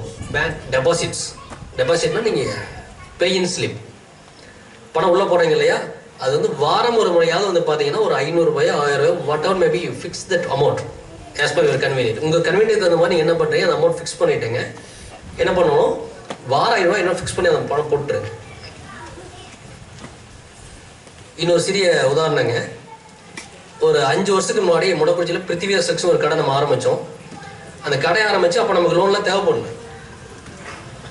டெய்லி சேல்ஸ் ஆகக்கூடிய அமௌண்ட்டு போய் பேங்க்கில் IOPயில் ATM அங்கே மட்டும் தான் CDM மிஷின் இருந்ததுங்க. அதனால் அந்த பேங்க்கில் அக்கௌண்ட்டில் போய் போடுவோம். நம்ம SBI அக்கௌண்ட்டில் ஒய்ஃபோட அக்கௌண்ட்டில் போடுவோம். ஒரு டைம் போய் ஒரு 20,000 பணம் போடுறேங்க. ATM உள்ள பணம் போயிடுச்சு, ஸ்டக்காகி நின்றுச்சு. அப்படியே மிஷின் ரோல் ஆகுது, கவுண்ட் ஆகுது, ஸ்டக்காகி நின்றுச்சு, பணம் வெளில வரல. அடுத்த நாள் சனி ஞாயிறுங்க, bank leave, second Saturday Sunday. Monday morning ஒரு 10 மணிக்கு பேங்க் போகிறேங்க. மேனேஜரை சொல்கிறேன், சார் நான் கேமராவில் செக் பண்ணி உங்களை அப்டேட் பண்ணுறேன் சார், நீங்கள் மதியம் ஒரு 4 மணிக்கு மேலே வாங்க, அப்போ தான் அதை பார்க்கணுன்னு சொல்லிட்டாரு. 4 மணிக்கு போகிறேங்க. சார் நாங்கள் செக் பண்ணிட்டோம், நீங்கள் சொன்னது கரெக்டு தான், அந்த மாதிரி ஒரு அக்கௌண்ட்டில் வராது ஒரு 20 days உள்ளே இருக்குது, கேமரா பார்த்துருக்கோம், உங்கள் பணம் தான் அது, ஒன்றும் பயப்பட வேண்டாம், ஒரு 20 நாள் வெயிட் பண்ணுங்க, பணம் உங்கள் அக்கௌண்ட்டுக்கு வந்துடும் அப்படிங்கிறாரு. எவ்வளோ நாளுங்க? நம்ம பணம் செக் பண்ணிட்டாங்க, பணம் இருக்குது, ஆனால் இமீடியட்டாக எடுத்து அவங்க நம்ம கையில் தர முடியாது. 20 நாள் வெயிட் பண்ணுங்க, உங்கள் அக்கௌண்ட்டுக்கு பணம் வந்துடும் அப்படின்னு சொல்கிறாங்க. அவர் சொன்னது 15 ஒர்க்கிங் டேஸுங்க, 2 weeks, 15 வேலை நாள். அந்த வேலை நாளில் 2 சனி ஞாயிறுலாம் வந்தது அப்படின்னா அது போக 20 நாள் டோட்டல் டேஸ். 20 நாள் கழிச்சு நம்ம அக்கௌண்ட்டுக்கு பணம் வருங்க. அதுக்கப்புறம் ஒரு 2-3 டைம் அட்டெம்ப்ட் போகிறேங்க. போகும்போது அவர் பேசுகிறாரு. அப்போ வந்து அவர் பீகார்கார் இருந்தார். அவருக்கு இங்கிலீஷ் ஹிந்தி மட்டும் தான் தெரியும், தமிழ் தெரியாது. போய் பேசி பழக அப்படியே இருக்கும்போது அவர் கேட்குறேன், நீங்கள் என்ன சார் பண்ணுறீங்கன்னு கேட்குறாரு. சார் இந்த மாதிரி ஒரு டெக்ஸ்டைல் ஷாப், ரீட்டைல் ஷாப் வச்சுருக்கேங்க அப்படின்னு சொல்கிறோம். எவ்வளோ நாளாக வச்சுருக்கீங்கன்னு கேட்குறேன். சார் ஜஸ்ட் ஒரு 1 year தான் ஆகுதுங்க. நீங்கள் என்ன பண்ணிருக்கீங்க? அந்த நேரம் ஃபுல் டைம் ஒர்க் பண்ணிருக்கேன், காலேஜில் ஒர்க் பண்ணிருக்கேங்க. இந்த மாதிரி காலேஜில் ஒர்க் பண்ணுறேன்னு சொல்கிறோம். நீங்கள் ஏன் லோன் வரலன்னு கேட்குறாரு. நீங்கள் லோனுக்கு வந்து போகலை, ஒரு டெக்ஸ்டைல் ஷாப் வச்சுருக்கீங்க, ஏன் லோன் போகலை? சார் இந்த மாதிரி தேவையில்லை சார், அதுக்கு இன்வெஸ்ட்மெண்ட் சும்மா ஒரு ஸ்மால் இன்வெஸ்ட்மெண்ட் தாங்க, அதனால் எங்கிட்டே ஒரு காப்பஸ் பண்ணுறதுனால நாங்கள் அதையும் யூஸ் பண்ணிட்டோம், எங்களுக்கு ஃபர்தராக தேவைப்படும் போது வந்துக்கலாம் விட்டோம் சார் அப்படின்னு. அதுக்கப்புறம் அசிஸ்டன்ட் மேனேஜர் கேரளாவிலேருந்து ஒருத்தர் இருந்தாருங்க. அவர் கேட்குறாரு என்னோட பேக்ரவுண்ட் என்னன்னு. நம்ம வந்துட்டு போனது விசாரிக்கிறாரு. சார் இந்த மாதிரி ஒரு லாஸ்ட் 1 or 2 years வந்து பாரு ரெகுலராக ஒரு அக்கௌண்ட் ட்ரான்சாக்ஷன் ஆகிட்டு இருக்கு. டெய்லி 1000, 2000, 5000, 10,000 போட்டே இருக்காங்க. அமௌண்ட் வந்து பேர் வித்ட்ரா பண்ணுறது ஒரு பேர் டிஸ்பிளினை வித்ட்ரா பண்ணுறாங்க. தேவைக்கு மட்டும் தான் பணம் எடுக்கணுங்க, தேவையில்லாம மக்களுக்கு பணம் எடுக்கக்கூடாது. இப்படிங்கிற நடைமுறையெல்லாம் அவர் சொல்லி அவர்கிட்ட சொல்கிறாரு. அடுத்த நாள் போகும்போது பணம் வந்து நம்ம அக்கௌண்ட்டுக்கு வந்துருச்சு. கால் பண்ணி சொல்கிறாரு, சார் நான் அந்த 20,000 உங்கள் அக்கௌண்ட்டில் கிரெடிட் ஆகிடுச்சு, நீங்கள் அதை யூஸ் பண்ணிக்கலாம்னு சொல்கிறாரு. அதுக்கப்புறம் போகும்போது சொல்கிறாரு, சார் இந்த மாதிரி நீங்கள் உங்கள் பாலிசி கரெக்டு, தேவையில்லாமல் பேங்க்கில் லோன் வாங்கணும்னு சொல்கிறீங்க இல்லையா, அது அந்த பாலிசி கரெக்டு. பட் நாளைக்கு ஒரு 20 lakhs, 40 lakhs, 50 lakhs அந்த மாதிரி உங்களுக்கு வந்து ஒரு 40 லட்சம் லோன் தேவைப்படும் போது வந்து கேட்டால் உடனடியே பேங்க் வந்து ஒரு 40 லட்சம் லோன் தராது. அதனால் இப்போ 2 லட்சம் மட்டும் லோன் வாங்கிக்கிங்க. அந்த டிரான்சாக்ஷன் கரெக்டாக இருந்தது அப்படின்னா உங்களுக்கு அடுத்த லோன் நாங்களே கூப்பிட்டு கொடுப்போம். இந்த இடத்துல நான் இருந்தாலும் இல்லாட்டியோ உங்கள் டிரான்சாக்ஷன் ட்ராக் ரெக்கார்ட் உங்களுக்கு பேசணும் அப்படின்னு சொல்கிறாரு. என்னங்க சார் ஃபார்ம் அப்படின்னு கேட்குறேன். இந்த மாதிரி ப்ரொப்போசல் ஃபார்ம் ஒன்று கொடுங்க, முன்மொழிவு ஒன்று, இந்த கடையில் ப்ராஜெக்ட் பற்றி ஒரு டீட்டெயில் கொடுங்க. உங்கள் இன்வெஸ்ட்மெண்ட் என்னென்ன சேல்ஸ் பண்ணுறீங்க, உங்களுக்கு உள்ள எவ்வளோ ஸ்டாக் வச்சுருக்கீங்க, ஒரு மாதம் அதில் எவ்வளோ சேல்ஸ் ஆகுது, என்ன அதில் ப்ராஃபிட் கிடைக்கும், சாரீஸ் எவ்வளோ சேல்ஸ் பண்ணுவீங்க, வேட்டி துண்டு எவ்வளோ சேல்ஸ் பண்ணுவீங்க, குழந்தைகளுக்கான ட்ரெஸ் எவ்வளோ சேல்ஸ் பண்ணுவீங்க, இன்னர் வியர்ஸ் எவ்வளோ சேல்ஸ் பண்ணுவீங்க. இந்த மாதிரி பிரேக்கப்லாம் போட்டுங்க. நம்ம வந்து பார்த்தீங்க அப்படின்னா பேங்க்கில் சப்மிட் பண்ணுறோம். எனக்கு ஆச்சரியமாக இருந்தது, பேங்க்கோட லோன் ஸ்ட்ரக்சர் அவ்வளோ ஈஸியாக இருக்கும் அப்படின்னு சொல்லிட்டு. திங்கக்கிழமை சாயங்காலம் 4 மணிக்கு கொடுக்குறேங்க. அவர் கேட்டதுக்கப்புறம் ஒரு 1 வீக்கில் எல்லாம் ப்ரிப்பேர் ஆகி நான் கொண்டு கொடுக்குறேன். புதன்கிழமை காலைல ஒரு 11 மணி அக்கௌண்ட் பணம் வந்துருச்சு. 2 லட்ச ரூபா வந்து பார்த்தீங்கன்னா டேம் லோன், வட்டி அசல் 2 கட்டுற மாதிரி. 2 லட்ச ரூபா வந்து பார்த்தீங்கன்னா சிசி, கிரெடிட் ஆன் கேபிட்டல். அந்த சிசி வந்து பார்த்தீங்க அப்படின்னா எடுத்தோன்னா அது பிஸ்னஸ்க்காக கொடுக்கக்கூடிய லோனு. ஸ்டாக் எவ்வளோ இருக்கோ அதில் வந்து பார்த்தீங்கன்னா 80% வரைக்கும் கொடுப்பாங்க. திங்கக்கிழமை கொடுக்குறோம். புதன்கிழமை காலைல 11 மணி அக்கௌண்ட்டில் அமௌண்ட் கிரெடிட் ஆயிடுச்சு. கூப்பிட்டு சொல்கிறாரு, சார் அமௌண்ட் வந்துருச்சு, நீங்கள் இன்னைக்கு ஒரு நாள் விட்டுருங்க, நாளையிலேருந்து அதை யூஸ் பண்ணிக்கலாம்னு சொல்கிறாரு. இந்த குயிக் அவுட் ப்ராசஸ்க்கு என்ன ரீசன் பார்த்தீங்க அப்படின்னா நம்ம டிரான்சாக்ஷன்ஸ் கடைசி 1 வருஷமாக இந்த கடையில் வரக்கூடிய சேல்ஸ் அந்த இதெல்லாம் வந்து நம்ம டெய்லி அக்கௌண்ட்டில் வந்து டெபாசிட் பண்ணுறது, அந்த ஹேபிட்டு. இன்றைக்கி வந்து பார்த்தீங்கன்னா வித்தவுட் கொலாட்ரல், எந்த ஒரு லேண்ட் டாக்குமெண்ட் எதுவுமே கொடுக்காம 20 lakhs வந்து பார்த்தீங்கன்னா இன்றைக்கி நமக்கு எலிஜிபிளுங்க. மேனேஜர் போன மாதம் கூப்பிட்டாரு, சார் தீபாவளி வந்துருச்சு, 2 லட்சம் 4 லட்சம் ஆச்சுங்க. சிசி மட்டும் எக்ஸ்ட்ரா மட்டும் வந்தோம். ஏன்னா சிசி வந்து எடுக்கிற அன்றைக்கு மட்டும் தான் நமக்கு வந்து இன்ட்ரெஸ்ட்டுங்க. 10 லட்ச ரூபா லிமிட் இருக்குது அப்படின்னா நான் 5 லட்சம் நீங்கள் யூஸ் பண்ணி 5 லட்சம் மட்டும் லிமிட் இன்ட்ரெஸ்ட். நாளைக்கு கூட 5 லட்சம் போட்டால் அது இன்ட்ரெஸ்ட் கிடையாது. இன்னைக்கு 20,000 சேல்ஸ் ஆகுது, 20,000 கூட அக்கௌண்ட்டில் போட்டோம்னா அது 20,000 வட்டியே கிடையாது. ஸோ அவ்வளோ பெட்டர்ஃபுல்லான ஃப்ரூட்ஃபுல்லான நமக்கு வந்து ஆப்பர்ச்சுனிட்டிஸுங்க. போன மாதம் கூப்பிட்டாருங்க, சார் 8 லட்சம் தான் சார் சிசி வச்சிருக்கீங்க, 20 lakhs லிமிட் இருக்குது சார், கொஞ்சம் எங்கள் பேங்க் சப்போர்ட் பண்ணுங்க சார், நல்ல கஸ்டமர்ஸ்லாம் வந்து லோனே வாங்க மாட்டேங்கிறீங்க பண்ணாரு. சரிங்க சார், ஒரு 10 மட்டும் நமக்கு பண்ணிடுங்க அப்படின்னும் போனவர் அக்கௌண்ட்டில் பணம் போட்டாரு.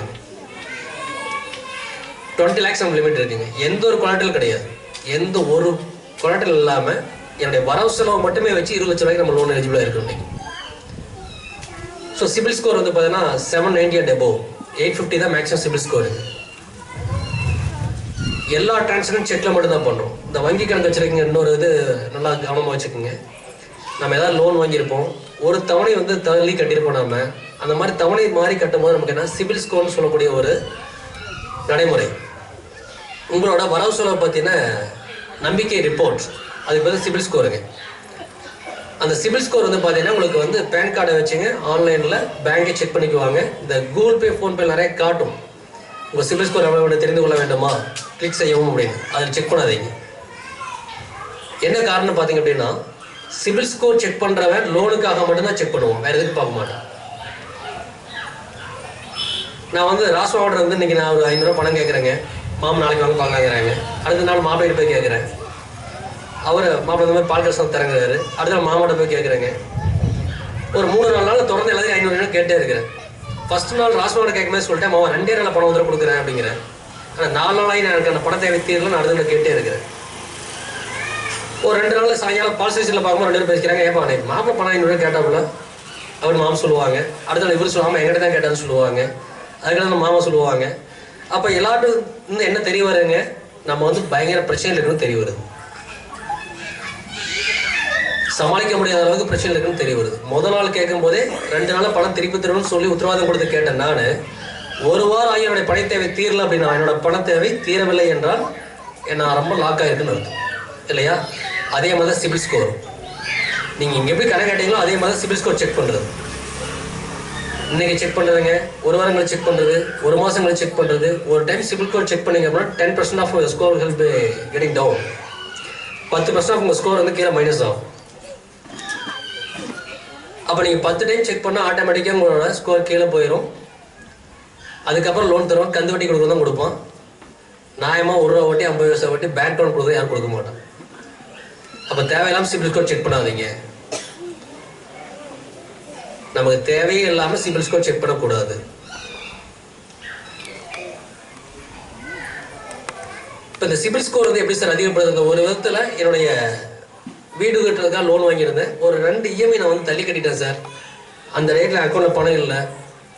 ஈஸியஸ்ட் டிரான்சாக்ஷன் வந்து பார்த்தீங்கன்னா ஆன்லைன் டிரான்சாக்ஷனில் ரிட்டர்ன் ஆயிடுச்சு. அதுக்கப்புறம் கேஷை கட்டி சரி பண்ணிட்டேன். பட் ரிட்டர்ன் ஆனதான் அதனால் நமக்கு சிபில் ஸ்கோர் கண்டிப்பாக குறைஞ்சிருக்கும். இது எப்படி சரி பண்ணலாம்னு பார்த்தீங்க அப்படின்னா, உங்களோட டிரான்சாக்ஷனை செக்கில் பண்ணுங்க. அதுக்கப்புறம் ஒரு 4 செக் டிரான்சாக்ஷன் பண்ணுங்க.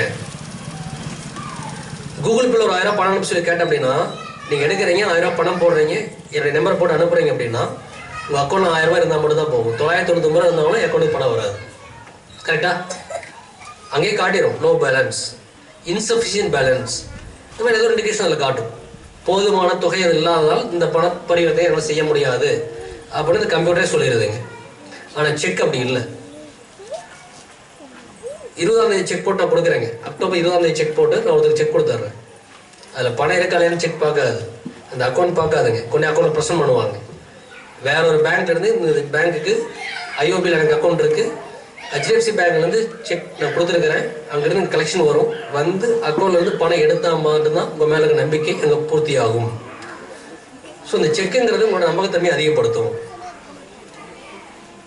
எனக்கு இந்த காசோலைக்கான பயன்பாடுக்கான தேவையே இல்லையே, நான் எங்கே தான் கூட எனக்கு செக் கொடுக்குறது அப்படின்னு கேட்டீங்கன்னா, உங்கள் LIC ப்ரீமியம் செக்கில் கட்டுங்க. உங்கள் LIC ப்ரீமியம் இருக்கு இல்லையா, அது செக்கில் கட்டுங்க. வேற ஏதாவது தேவைக்கு நீங்கள் வந்து இந்த ஹார்ட்வேர்ஸ் கடை இந்த மாதிரிலாம் வாங்குறீங்க இல்லையா, எங்கே செக் அக்செப்ட் பண்ணாங்களோ அங்கே செக்கில் கொடுங்க. உங்கள் நண்பர் 2 பேருக்கு யாருக்கா பணம் கொடுக்க வேண்டியது வந்து செக்கில் வாங்கிக்க முடியுமான்னு கேளுங்க. அவங்க வாங்கிக்கூடிய சூழ்நிலையில் இருந்தாங்க அப்படின்னா செக்கில் கொடுங்க. இந்த மாதிரி செக்கில் டிரான்சாக்ஷன் பண்ணும்போது ஆட்டோமேட்டிக்காக உங்கள் சிபில் ஸ்கோர் அதிகமாகும். உங்கள் சிபில் ஸ்கோர் வந்து பயன்பாடுனால ஏதாவது 2 EMI டியூ தள்ளி போய் கட்ட முடியாத சூழ்நிலையில் சிபில் ஸ்கோர் குறைஞ்சிருந்தா இந்த செக் பரிவர்த்தனையினால உங்கள் சிபில் ஸ்கோர் அதிகப்படுத்த முடியும். சரிங்களா? அடுத்தது இந்த ஏடிஎம்ல 20,000 ரூபாய் உள்ள விட்டு மறுபடியும் 20 நாள் ஆச்சுன்னு சொன்னீங்களா? வந்துருச்சுங்க. அதுக்கு வந்து நம்ம ப்ரூஃப் வச்சுக்கோங்க. எந்த டைம் நம்ம பணம் போட்டோம் நம்ம ப்ரூஃப் வச்சுக்கோம். அது வந்துருச்சுங்க. 20 நாள் வந்துருச்சு. அந்த 20 நாளில் தான் எனக்கு அந்த லோனை சேங்ஷன் பண்ணார் மேனேஜர். ஆக்சுவலாக லோன் நமக்கு தேவையில்லை தான். ஆனால் லோன் அவர் சொன்ன ஐடியா வந்து பார்த்தீங்கன்னா, அதுக்கப்புறம் தான் ஃபைனான்ஸை பற்றி நான் படிக்க ஆரம்பிச்சேங்க. இன்றைக்கி வந்து செபின்னு ஒரு ஆர்கனைசேஷன் இருக்காங்க, Securities and Exchange Board of India. இந்திய பங்குச்சந்தையோட அங்கீகாரம் வந்து அவங்களோட சென்ட்ரல் கவர்மெண்டோட அமைப்புங்க. அதோட ஸ்மார்ட் ட்ரைனர் நம்மளோட 8 ட்ரைனர்ஸ் இருக்காங்க. NIT, IIT, அனாவஸ்டிங்க, SP ஆஃபீஸுங்க, ரயில்வே டிபார்ட்மெண்ட், BSNL இவங்க எல்லாத்துக்கும் வந்து பார்த்தீங்கன்னா முதலீடு எப்படி சரியாக பண்ணுறது, என்ன பண்ணக்கூடாது அப்படின்னு சொல்கிறதா. அது முதலீட்டை பற்றி நம்ம ரெக்கமெண்டேஷன் இங்கே பண்ணுறதில்ல. யாருக்கும் போய் நீங்கள் வந்து வலுக்கட்டாயமாக இதில் முதலீடு பண்ணுங்க அதில் பண்ண சொல்கிறதில்ல.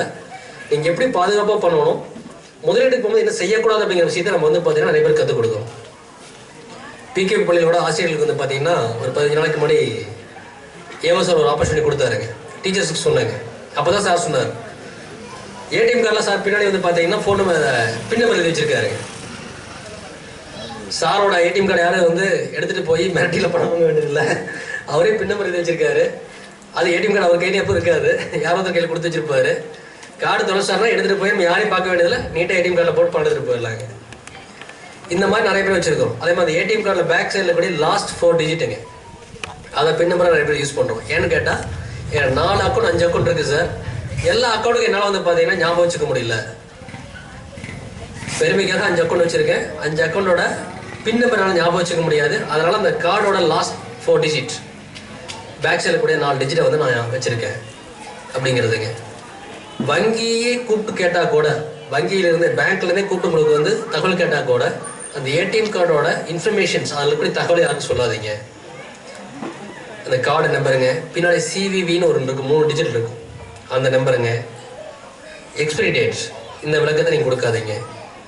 ஒரு கார்டோட எக்ஸ்பிரி டேட் முடிஞ்சோனையும் அதுக்கு 1 மாதத்துக்கு முன்னாடி கட்டாயம் உங்களுக்கு வந்து புதிய கார்டு வந்து உங்களுக்கு பேங்க் அனுப்பிச்சிருவாங்க, வீட்டுக்கு போஸ்ட்டில் வரும். சில வங்கியோட நடைமுறையில் வங்கிக்கு வந்து வாங்கிக்க சொல்லுவாங்க, போய் வாங்கிக்கிங்க. பழைய கார்டு இமீடியட் என்ன பண்ணுறீங்க, கத்திரிக்கோளை கட் பண்ணி ஓரமாக தூக்கி போட்டுருங்க, ரிமூவ் பண்ணிடுங்க, கையில் வச்சுருக்காதீங்க. சரிங்களா? இதெல்லாம் வந்து பார்த்தீங்கன்னா வங்கி சார்ந்த நடைமுறை. செல்ஃபோன் எண் எப்போ ஒரே ஃபோன் நம்பர் யூஸ் பண்ணுங்க. இன்னைக்கு டூயல் சிம் 3 சிம் யூஸ் பண்ணக்கூடிய ஃபோன்லாம் வந்துருச்சுங்க. 2 சிம் கார்டு வச்சுக்கிறோம். ஆதார் கார்டுக்கு ஒரு சிம் கார்டுங்க, ஒரு பேங்க்குக்கு இன்னொரு சிம் கார்டு, அது இன்னொரு பேங்க் ஒரு சிம் கார்டு, ஒவ்வொன்றுக்கும் ஒவ்வொரு ஃபோன் நம்பர் யூஸ் பண்ணுறோம். அப்படி யூஸ் பண்ணக்கூடாதுங்கிறது தவறான வழிமுறை. எங்காவது ஸ்டக் ஆகுது, உங்களோட நம்பர் மிஸ்யூஸ் ஆகுது அப்படின்னா ஈஸியாக என்ன பண்ணிடுவாங்க, ஹேக் பண்ணிடுவாங்க. Digital scam. இன்றைக்கி டெக்னாலஜி அதிகமாக நமக்கான பாதுகாப்பு ரொம்ப கம்மியாக இருக்குங்க. எவ்வளோ சேஃபாக உங்கள் பணத்தை அவ்வளோ சேஃபாக வச்சுருங்க. இன்னொரு தவறான நடவடிக்கை வந்து பார்த்திங்கன்னா, இந்த ஆண்ட்ராய்டு ஃபோனில் நோட் பேட்னு ஒரு ஆப்ஷன் இருக்கும். அதில் வந்து நம்ம யூசர் நேம், நெட் பேங்கிங்கோட யூசர் நேம், பாஸ்வேர்டுங்க, அக்கௌண்ட் நம்பர், எந்த பிரான்ச்சு, ஐஎஃப்எஸ்சி கோட் எல்லாம் பதிவு பண்ணி வச்சுருக்கோம் சேஃபாக. அப்படி தானே? ஃபோனில் சேஃபாக பதிவு பண்ணி வச்சுருக்கேங்க. அப்படி கிடையாது. உங்கள் குழந்தைங்க வந்து விளையாடுறதுக்காக உங்கள் ஃபோன் எடுத்து ஒரு ஆப் இன்ஸ்டால் பண்ணாங்க அப்படின்னா அந்த ஆப் வந்து பர்மிஷன்ஸ் கேட்கும். உங்கள் ஃபோனில் இருக்கக்கூடிய கான்டாக்ட் டீட்டெயிலாம் யூஸ் பண்ணிக்கலாமா? கிடையாது. கான்டாக்ட் டீட்டெயிலே தேவையில்லை. விளையாடுற ஒரு ஆப்புக்கு உங்கள் கான்டாக்ட் இன்ஃபர்மேஷன் தேவையில்லைங்க. உங்கள் எஸ்எம்எஸ் வந்து நான் பயன்படுத்திக்கலாமா, உங்கள் எஸ்எம்எஸ்ல வரக்கூடிய மெசேஜை நான் ரீட் பண்ணிக்கலாமா, பர்மிஷன் கேட்குது. எஸ். உங்கள் கேலரி டீட்டெயில்ஸ் நான் பயன்படுத்திக்கலாமா, நம்ம ஃபோட்டோ எடுத்து வைக்கிறீங்களா, வாட்ஸ்அப் இந்த ஃபோட்டோஸ் எல்லாம் டவுன்லோட் பண்ணுறீங்களா, அந்த மாதிரி ஃபோட்டோஸ் இருந்தால் பயன்படுத்திக்கலாமா கேட்குது. எஸ். இது எல்லாமே எஸ் கொடுத்துட்றாங்க.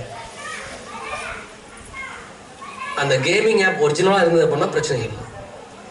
அவங்க ஸ்கேமராக இருந்தாங்கன்னா, திருடுறாங்களாவோ ஏமாத்துறவங்களாவோ இருந்தாங்க அப்படின்னா உங்கள் ஃபோனில் இருக்கக்கூடிய டீட்டெயிலை உங்களுக்கே தெரியாமல் அவங்க எடுத்துருவாங்க. இப்போ நம்ம சொன்ன மாதிரி அக்கௌண்ட் நம்பர், அதோட யூசர் நேம், பாஸ்வேர்டுங்க, உங்கள் இமெயில் ஐடி, இமெயில் ஐடியோட பாஸ்வேர்டுங்க, இது எல்லாமே எடுத்துருவாங்க. மொபைல்லேயே நீங்கள் இமெயில் யூஸ் பண்ணால் கூட என்னுடைய ஃபோனில் நான் இமெயில் போட்டேன் அப்படின்னா அது பாஸ்வேர்டு போட்டு தான் உள்ளே போவாங்க. ஆனால் எல்லாரும் அப்படி பண்ணுறதில்லை. ஆட்டோ சேவ்னு ஒரு ஆப்ஷன் இருக்குது, அதை கொடுத்து வச்சுருக்கோம். கேட்சியில் போய் சேவ் ஆகும். உங்கள் ஃபோன் திருட்டு போச்சுன்னா உங்களுக்கு எந்த ஒரு பிரச்சனையும் இல்லை, ஆட்டோமேட்டிக்காக உள்ளே போவாங்க, உங்கள் அக்கௌண்ட் டீட்டெயில்ஸ் போடுவாங்க. இந்த ஹைலி செக்யூர்டு பேங்கிங் சிஸ்டம் வந்து என்ன பண்ணுவாங்கன்னு பார்த்தீங்கன்னா டூயல் சிஸ்டம் கொடுத்துருப்பாங்க. ஒன்று வந்து பார்த்தீங்கன்னா எஸ்எம்எஸ் வந்து உங்களுக்கு ஓடிபி வரும், இன்னொரு ஓடிபி உங்களோட இமெயிலுக்கு வரும். அது எதுக்கான பார்த்தீங்கன்னா சில இடத்துல நெட்வொர்க் இருக்காது, அதனால் வந்து பார்த்தீங்கன்னா நீங்கள் சிஸ்டமுக்கு வந்து ஒர்க் பண்ணும்போது கூட ஒரு நெட் பேங்கிங் ஈஸியாக அசஸ் பண்ணுறதுக்காக இந்த இமெயிலுக்கான பாஸ்வேர்டு அனுப்புறது, ஓடிபி அனுப்புறது. அப்போ உங்கள் ஃபோன் தொலைஞ்சு போச்சு அப்படின்னா உங்களோட இமெயில் ஐடி டிஃபால்ட்டாகவே லாகின் ஆகிருக்கும், அதுக்கு பாஸ்வேர்டு போட வேண்டியதில்லை. உள்ளே போனாங்கன்னா அந்த பேங்கிங்லேருந்து வரக்கூடிய ஓடிபி அவங்க ஈஸியாக அசஸ் பண்ணி உங்கள் அக்கௌண்ட்டில் இருக்கிற பணத்தை அவங்க எடுத்துருவாங்க. இந்த சிஸ்டம் ஃபஸ்ட்டு மாற்றணுங்க. ஆட்டோ சேவ் பாஸ்வேர்டு ஆப்ஷன் எடுத்துகிட்டு நீங்கள் என்ன பண்ணுறீங்க, ஒவ்வொரு டைம் லாகின் பண்ணி போகிற மாதிரி பாஸ்வேர்டு வைங்க. குறிப்பிட்ட காலத்துக்கு ஒரு முறை உங்கள் வங்கி கணக்கோட அனைத்து பரிவர்த்தனைக்கான பின் எண்களை மாற்றுங்க. ஏடிஎம் பின் நம்பர் மாற்றுங்க. உங்கள் பைக்கோட நம்பரை வந்து பின் நம்பரை வைக்காதீங்க. 2080 1234 4321 இதெல்லாம் டிஃபால்ட்டாக வைக்கூடாது. நீங்கள் யூடியூப்பில் போய் போட்டு பாருங்க, அதிலே வரும். இதெல்லாம் வச்சிங்க அப்படின்னா ஈஸியாக அவங்க ஐடென்டிஃபை பண்ணிடுவாங்க. சரிங்களா? இந்த மாதிரி இருக்கக்கூடிய விஷயங்களை வந்து நீங்கள் தவிர்த்து சிறப்பாக உங்கள் வங்கி கணக்கை வந்து மேலாண்மை பண்ணீங்க. உங்கள் வங்கி கணக்கு தினசரி பணப்பரிவர்த்தனை பண்ண முடியலன்னு பரவாயில்ல, குறைந்தபட்சம் 7 நாளுக்கு ஒரு பணப்பரிவர்த்தனை நீங்கள் கட்டாயம் பண்ணணுங்க. அது நீங்கள் பால் ஊற்றுற காசாக இருக்கலாங்க, வீட்டில் இப்படி சிறு சேமிப்பாக இருக்கலாம், பெட்டி கேஷாக இருக்கலாம், நம்ம அந்த சில லோக்கல் லாங்குவேஜில் மறந்துருச்சுங்க லாங் பேக், இந்த செலவு பட்டியில் பணம் வச்சிருப்போம் இல்லைங்களா, அந்த மாதிரி இருக்கக்கூடிய பணமாக இருக்கலாம். எதுவாக இருந்தாலும் சரி வாரம் ஒரு முறை பேங்க்குக்கு நீங்கள் போயிட்டு வாங்க. இப்போ நான் ஒரு கணக்கு கேட்குறேன் அப்படின்னா நடைமுறையில் சொல்கிறேன், உங்களுக்கு நல்ல சிபில் ஸ்கோர் இருக்குங்க, எல்லாமே இருக்குது, நீங்கள் நல்ல பர்சனுங்க, நீங்கள் யாரும் ஏமாற்ற போகிறதில்ல, உங்களுக்கு நல்ல இன்கம் இருக்குது, லோன் வேணும் கட்டியிருக்க நம்பிக்கை இருக்குது, எல்லாம் சரி. அறிமுகம் இல்லாமல் ஒருத்தர் போய் லோன் கேட்டால் உடனே கொடுப்பாங்களா? அறிமுகமே இல்லாமல் ஒருத்தர் போய் லோன் கேட்டால் கொடுப்பாங்களா? அப்போ இந்த டிஜிட்டல் பேங்க் வந்ததுக்கப்புறம் என்ன ஆகுதுன்னா இந்த ஃபேஸ் டு ஃபேஸ் இன்ட்ராக்ஷன்ஸ், ஒருத்தர் நேர் பார்த்துக்கூடிய இது நமக்கு ரொம்ப குறையுது. முதல்ல கல்கரில் வந்து பார்த்தீங்கன்னா சாயங்கால நேரம் நம்ம அந்த பாஞ்சாங்கரம் ஆடுறதுங்க, தாய்க்கரம் ஆடுறது, இந்த மாதிரி இதெல்லாம் இருந்தது. இந்த டிவி வந்ததுக்கப்புறம் கொஞ்சம் குறைஞ்சதுங்க. செல்ஃபோன் வந்ததுக்கப்புறம் வீட்டுக்குள்ளேயே குறைஞ்சிருச்சு. 4 பேருக்கும் 4 பேர் சிவந்த மாதிரியே கொண்டிருக்கணும். யார் ஃபேஸ் டு ஃபேஸ் பார்க்குறதே இல்லை. குழந்தைங்க கூட நேரம் பங்கிடுறது இல்லை. இப்போ 2 நாளாக வந்து பார்த்தீங்கன்னா வெள்ளாளர் காலேஜ் திண்டலில் ஒரு கேம்புங்க எங்கள் பொண்ணு கொண்டு விட்டுருந்தேன். ஃபர்ஸ்ட் 2 நாள் என் பொண்ணு ரொம்ப ஸ்ட்ரகிள் பண்ணேன். நான்லாம் போலிங்கப்பா, உங்களுக்கு விருப்பம் தான் நீங்கள் போங்க, நான்லாம் வரமாட்டேன், சும்மா என்னைய டார்ச்சர் பண்ணுறீங்க அப்படின்ட்டு. நான் இதே 8வது படிக்கும்போது வந்து பார்த்தீங்கன்னா பாத்திமா பிவி அப்போ ஒரு கவர்னர் தமிழ்நாட்டில் இருந்தாங்க. 1994ங்க. ஸ்கவுட்டில் வந்து பார்த்தீங்கன்னா பாத்திமா பிவி அவார்டு வாங்கினேங்க, கவர்னர் அவார்டுங்க. 97ல் KR நாராயணன் பிரசிடென்ட் ஆஃப் இந்தியாங்க, ராஷ்டிரபதி அவார்டுங்க. அந்த டைமில் வந்து 2 இதில் ட்ராவல் பண்ணோம் நம்ம, NCC and NSS. Scout NCC 2லேயும் இருந்தோம் 10th வரைக்கும். அப்போ வந்து பார்த்தீங்கன்னா சிவானந்தம் வாத்தியார் எல்லாருக்கும் தெரியும், புத்தினிபாளையம். அதில் வந்து பார்த்தீங்கன்னா நம்ம வந்து கன் ஃபயர் பண்ணுறதுல ஸ்டேட் ரேங்க் ஹோல்டருங்க. எல்லாம் முடிஞ்சு செகண்ட் இயர் 2 வருஷம் கம்ப்ளீட் பண்ணால் மட்டும் NCC சர்டிஃபிகேட். செகண்ட் இயர் போகும்போது சொல்லிட்டார். அப்போ வந்து SK முறையாக அந்த பேண்ட் வந்து ஸ்பான்சர் பண்ணார் மொடக்குச்சி பாய்ஸ் ஸ்கூலுக்கு. இந்த முன்னாடி டீம் லீட் பண்ணிட்டு போகலைங்களா, அது நம்ம தான் லீடருங்க ஸ்கவுட்டில். அவர் பயங்கர எக்ஸைட்டார். அப்போ வந்து NCC மாஸ்டருக்கும் ஸ்கவுட் மாஸ்டருக்கும் பயங்கர கிளாஸ் ஆயிடுச்சு. பிரகாஷ், நீ ஒன்று அதில் இரு, இல்லை இதில் இரு, நீ 2லேயும் வந்து பேரலாக ட்ராவல் பண்ண முடியாது, கவர்மெண்ட் இதை ரெக்கனைஸ் பண்ணாது, நீ 2 சரி வச்சுருந்தா அது உனக்கு தான் இது, அதில் ஏதாவது ஒன்றில் ட்ராவல் பண்ண சொல்லிட்டார். ஸோ வேறு வழியே இல்லாமல் வந்து பார்த்தீங்கன்னா நம்ம வந்து அப்போ இந்த பேண்டு இதெல்லாம் வந்து நம்ம கொஞ்சம் அட்ராக்டிவாக இருந்தது. அதனால் NCC விட்டுட்டு ஸ்கவுட்டுக்கு வந்துட்டு செகண்ட் இயரில். அப்படி வந்ததுனால வந்து பார்த்தீங்கன்னா நமக்கு ஒரு சின்ன ரேட். அப்போ நீங்கள் இந்த வங்கிக்கு வந்து தொடர்ந்து போயிட்டே இருந்தால் மட்டும்தான் உங்களுக்கு அறிவும் கிடைக்கும். நீங்கள் தொடர்ந்து போகாமல் இந்த ஃபோன்பே கூகுள் பேலேருந்து பணம் அனுப்பிச்சிக்கிட்டு இருந்தீங்க அப்படின்னா வங்கி மேலாரும் உங்களுக்கு லோன் கொடுக்க மாட்டாங்க. கூட்டுறவு பேங்க் போகிறேங்க, எல்லாரும் சொந்தக்காராக இருப்பாங்க, பார்க்குறோம், ஹாய் சொல்கிறோம், வணக்கம் சொல்கிறோம், இந்த விஷ் பண்ணுறக்கூடிய ஹேபிட் நம்ம வளர்த்துக்குவோம். மேனேஜரே உங்களை பார்க்கலாம் கூட பார்த்து சார் குட் மார்னிங் சொல்லுங்கள். ஒரு 6 மாதம் கழிச்சு போங்க, ஒரு மாற்று லோன் வேணுமா, நம்ம டிரான்சாக்ஷன் பார்ப்பாங்க, நம்மளை பார்ப்பாங்க, இவங்க எல்லாம் வராங்கப்பா, இவங்க நல்ல ஹேபிட் இருக்குது, நல்ல பழக்க வழக்கம் இருக்குது. ஸோ நமக்கான லோன் ஈஸியாக சேங்ஷன் ஆகும். லோன் மட்டுமே நம்ம நோக்கம் இல்லைங்க, நல்ல பழக்க வழக்கங்கிறது நம்ம நோக்கமாக இருக்கும். சரிங்களா? அடுத்தது APK ஃபைல் நிறைய பேர் தெரிஞ்சிருக்கும். உங்கள் SMS எல்லாம் வாட்ஸ்அப்பில் வரும், வாட்ஸ்அப் குரூப்பில் ஷேர் பண்ணுவாங்க. அது என்னன்னே தெரியாமல் நிறைய பேர் அனுப்பிச்சிடுறாங்க. இதை கடைசி பாயிண்ட்டுங்க இந்த டாப்பிக்கில். APK ஃபைல் அது வந்து பார்த்தீங்கன்னா ஃபுல் அண்ட் ஃபுல் வைரஸுங்க. அந்த ஃபைல் டச் பண்ணிங்க அப்படின்னாவே ஒரு ஆப் உங்களுக்கு இன்ஸ்டால் ஆகும், உங்கள் மொபைல் ஸ்க்ரீன் ஃபுல்லாக பிளாங்க் ஆயிருங்க. அது பிளாங்க் ஆனது உங்கள் ஃபோனில் இருக்கக்கூடிய எல்லா டீட்டெயில்ஸும் அந்த ஸ்கேம் வந்து இப்போ அந்த வைரஸ் வந்து எடுத்துகிட்டு போயிடும். அந்த யார் அந்த ஆப்போட ஓனரோ அவங்களுக்கு வந்து அந்த டீட்டெயில் ஃபுல்லாக போயிருங்க. அது எதெல்லாம் பொட்டன்ஷியலான அக்கௌண்ட்டோ எதெல்லாம் பொட்டன்ஷியல் இன்ஃபர்மேஷனோ அதை மட்டும் அவங்க எடுத்து என்ன பண்ணிடுவாங்க, அந்த அக்கௌண்ட்டுக்கு பணத்தை எடுத்துருவாங்க. அதில் இந்த APK ஃபைல் வந்தது அப்படின்னா அதை வந்து டச் பண்ணிடாதீங்க. SMS-ஆக வரலாம், உங்கள் வாட்ஸ்அப்பில் வரலாங்க, உங்கள் மெயிலுக்கு வரலாம். அதை டச் பண்ணாதீங்க. தேவையில்லாத ஃபைல் ஃபஸ்ட் ஓப்பன் பண்ணாதீங்க. தேவையில்லாத வாட்ஸ்அப் குரூப்பில் இருக்காதீங்க. அந்த குரூப்பில் வெளில வந்துடுங்க. நம்ம சம்மந்தம்லாம் வாட்ஸ்அப் குரூப்பில் நம்ம இருக்கிறது தேவையில்லாது. நமக்கு என்ன தேவையோ அந்த குரூப்பில் இருங்க. நம்ம உள்ளூரில் ஒரு குரூப் வச்சுருக்கோமா இருங்க, நம்ம விவசாய குடும்பத்தில் இருக்கோமா விவசாய குரூப்பில் இருங்க, ஒரு அரசியல் கட்சி சார்ந்திருக்கோமா அதில் யார் குரூப் ஆரம்பிச்சிருக்கா நம்ம தெரியாத ஆள் சேர்த்தா அந்த குரூப்பில் இருக்காதீங்க. தெரியாத ஒரு நபர் உங்களை அந்த குரூப்பை சேர்த்தனா அந்த குரூப்பில் இருக்காதீங்க. நம்ம உடமைக்கும் அதில் பாதுகாப்பு கிடையாது, நம்மளோட பணத்துக்கும் அதில் பாதுகாப்பு கிடையாது. சரிங்களா? ஸோ அந்த APK ஃபைலுங்கிறத நல்லா மைண்டில் வச்சுக்கோங்க. அந்த மாதிரி ஒரு ஃபைல் வந்து ஒரு பேர் வந்தது அப்படின்னா அதை டச் பண்ணி ஓப்பன் பண்ணிடாதீங்க, இமீடியட்டாக அதை டெலிட் பண்ணிடுங்க. உங்கள் குழந்தைங்க வந்து பார்த்தீங்கன்னா கேம்ஸ் ஆப் ஏதாவது இன்ஸ்டால் பண்ணாங்க அப்படின்னா தேவையில்லாததுக்கெல்லாம் பர்மிஷன் தராதீங்க. கான்டாக்ட் நீங்கள் கொடுக்கலனாலும் அந்த கேம் அது டவுன்லோட் ஆகும். கேலரிக்கான பர்மிஷன் தரலாம் டவுன்லோட் ஆகும். SMS-க்கான பர்மிஷன் மட்டும் அதை கொடுக்க வேண்டிய தேவை இருக்கும். என்ன கேட்டிங்கன்னா அது ஒரு OTP வரும். இந்த OTP அதை ஆட்டோ ரைட் பண்ணுங்கள். ஆட்டோ ரைட் பண்ணதுக்கப்புறம் இந்த ஆப் இன்ஸ்டால் ஆகும். அதுக்கு மட்டும் நீங்கள் கொடுத்தா போதும். மற்ற பர்மிஷன் நீங்கள் கொடுக்கணும் அவசியம் இல்லை. கேமரா பர்மிஷனுங்க, கேலரி பர்மிஷன்ஸு, ஓகே. ஸோ இதுக்கான பர்மிஷன்லாம் கொடுக்காதீங்க. சைல்டு மோடில் போட்டு வச்சுருங்க. சைல்டு மோடு போட்டிங்கன்னா அந்த குழந்தை தானாக அந்த ஆப் இன்ஸ்டால் பண்ண முடியாது. சரிங்களா? ஸோ இதெல்லாம் தான் முக்கியமான விஷயம். இந்த தகவலோட எனக்கு நேரம் ஒதுக்கி இவ்வளோ பெரிய வாய்ப்பை வழங்கிய பிகேபி பள்ளி நிர்வாகத்திற்கும் நிர்வாக அலுவலர் அவர்களுக்கும் நாட்டு நலன்பணி திட்ட அலுவலர் ஈஸ்வரமூர்த்தி ஐயா அவர்களுக்கும் அவருக்கு உறுதுணையாக இருக்கக்கூடிய அனைத்து ஆசிய பெருமக்களுக்கும் ஊர் பெரியவர்களுக்கும் நாட்டு நலன்பணி திட்டத்தில் நானும் 2 வருஷம் ஒர்க் பண்ணியிருக்கேங்க ஸ்டூடெண்ட்டாக. 15 வருஷம் என்எஸ்எஸ் ப்ரோக்ராம் ஆஃபீஸராக நம்ம ஒர்க் பண்ணியிருக்கிறோம்.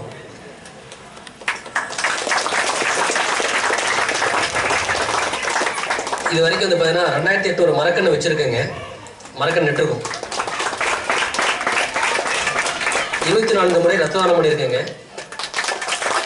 18,000 ரத்த தானம் கொடுத்துருக்கோம். முதல் முறையாக கேஎஸ்ஆர் அவர்களோட பிறந்த நாளுக்கு வந்து பார்த்தீங்கன்னா 850 யூனிட் ஒரே நாளில் கொடுத்தங்க. 850 பெட் கொடுத்தங்க. எலமாத்தூரில் வந்து பார்த்தீங்கன்னா கனகிரி மலையில் கீழே கூடிய அந்த தாமரைக்குளம் நம்ம அமைச்சு கொடுத்ததுங்க. மொடக்குறிச்சி எலிமெண்டரி ஸ்கூல் நூற்றாண்டு விழா 1906 ஆரம்பிச்சு 2006 நூற்றாண்டு விழா முடிஞ்சதுங்க. 2009 நூற்றாண்டு விழா கொண்டாடுறோம். அந்த நூற்றாண்டு விழா நம்ம அந்த காம்பவுண்ட் வால் வந்து பார்த்தீங்கன்னா நம்ம பண்ணதுங்க. இது எதுக்கு சொல்ல பார்த்தீங்கன்னா நம்ம ஊரில் இருக்கக்கூடிய இளைஞர்களுக்கு இந்த ஊக்கம் வரணும். இந்த ஊக்கம் எப்படி வரணும் பார்த்தீங்கன்னா முதல் முறையாக அவங்க பெற்றோர்கள்லேருந்து வரணுங்க. பெற்றோர்கள் அனுமதி கொடுத்தா மட்டும்தான் குழந்தைகள் வெளில வருவாங்க. நீ எங்கடா பொது வேலைக்கு போகிறாங்க போனால் அவன் திட்டுவான் வந்துட்டுவான், ஊர் வாயில் விழுகாத, ஊர்பல்ல விழுகாத இப்படின்னு சொல்லாமல் வீட்டு வேலை செஞ்சதுக்கப்புறம் அந்த குழந்தைகளுக்கு பொது வேலை செய்யறதுக்கான வாய்ப்பு நீங்கள் கொடுங்க, உருவாக்கி கொடுங்க. நம்ம ஊர் நம்ம பாதுகாப்பு, நம்ம ஊர் நம்ம வளர்ச்சிங்க. இங்கே ஒரு 10 மரக்கன்று வச்சா இவ்வளோ பெரிய மரம் இருக்குது அப்படின்னு நமக்கு பெருமை. நல்லா இருக்குங்க, வந்து நல்லா போறலாங்க. இப்படி ஒரு கேம்ப் நடக்குதுன்னா அதுக்கான வாய்ப்பு நீங்கள் ஏற்படுத்தி கொடுத்துருக்கீங்க. இது எல்லாமே வந்து பார்த்தீங்கன்னா ஒரு சூழ்நிலையை வச்சு தான் நம்ம வந்து பண்ண முடியும். ஒரு சிந்தனை இருக்கக்கூடிய மனிதர்கள் வந்து ஒன்று சேர விடுங்க. இந்த ஊர் நல்லா இருக்கணும், யாருக்கு சிந்தனை இருக்கா இல்லையா? ஒரே சிந்தனை. நம்ம பசங்க நல்லா இருக்கணும், நல்ல சிந்தனை. நம்ம ஊர் குடித நீர் வரணுங்க, நல்ல சிந்தனை.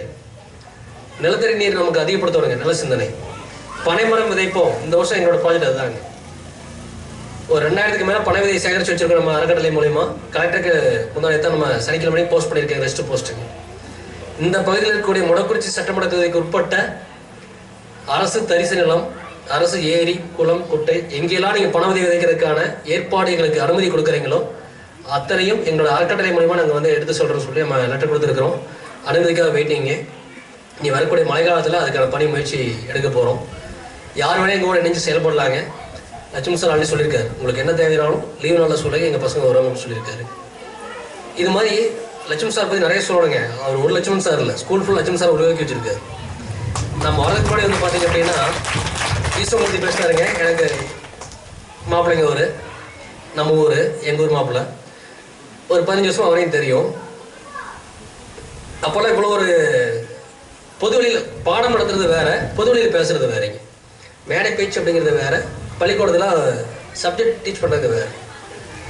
இன்னைக்கு அவ்வளோ சிறப்பாக பேச லட்சுமி சாரோடவே நல்லா பேசுகிற அளவுக்கு அவர் முன்னுக்கு வந்திருக்காங்க. இதெல்லாம் வந்து பார்த்தீங்கன்னா அவரோட மோட்டிவேஷன், ஊக்கப்படுத்துறதுங்க.